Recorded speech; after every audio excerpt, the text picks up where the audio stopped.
ശക്തിശാലിയാകുക കഠിനമായ കാര്യമാണ്. എന്നാൽ ശക്തിശാലിയായി തന്നെ തുടരുക അതിനേക്കാളിലും പ്രയാസകരമായ കാര്യമാണ്.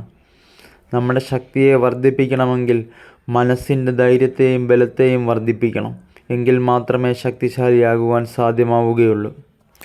അവനവൻ്റെ ശക്തിയിൽ അഹങ്കരിക്കുന്ന വ്യക്തിക്കൊരിക്കലും സ്വന്തം ശക്തിയുടെ ഗുണമോ മഹത്വമോ തിരിച്ചറിയുവാൻ സാധിക്കുകയില്ല. നാം മറ്റു വ്യക്തികളെ സഹായിക്കുകയും അവരെ കൈപിടിച്ചുയർത്തുകയും ചെയ്യുമ്പോൾ നമ്മുടെ ശക്തിയും ധൈര്യവും വർദ്ധിക്കുന്നതുമാണ്. നാം നമ്മുടെ ശക്തിയെ തിരിച്ചറിയുന്നത് മറ്റു വ്യക്തികളുടെ മൂല്യത്തെ മനസ്സിലാക്കുമ്പോഴാണ്.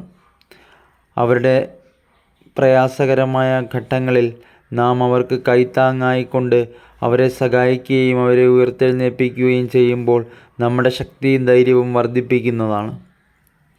നാം എപ്പോഴാണോ മറ്റു വ്യക്തികളെ പ്രയാസകരമായ കഠിനമായ ഘട്ടങ്ങളിൽ നിന്ന് രക്ഷപ്പെടുത്തുന്നത്, നാം നമ്മുടെ കൈകൊണ്ട് മറ്റു വ്യക്തികളെ സഹായിക്കുവാൻ വേണ്ടി ഉയർത്തുന്നത്, അപ്പോൾ നമ്മുടെ ശക്തിയും വർദ്ധിച്ചുകൊണ്ടേയിരിക്കും. അപ്പോൾ തീർച്ചയായും നിങ്ങൾക്കും ശക്തിമാനായ വ്യക്തിയാകുവാനും സാധിക്കുന്നതാണ്.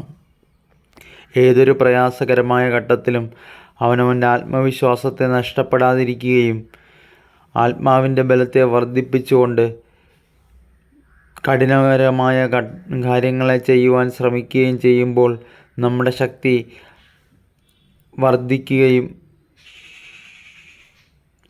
നാം സ്വയം ശക്തിശാലിയായി തീരുകയും ചെയ്യുന്നതാണ്.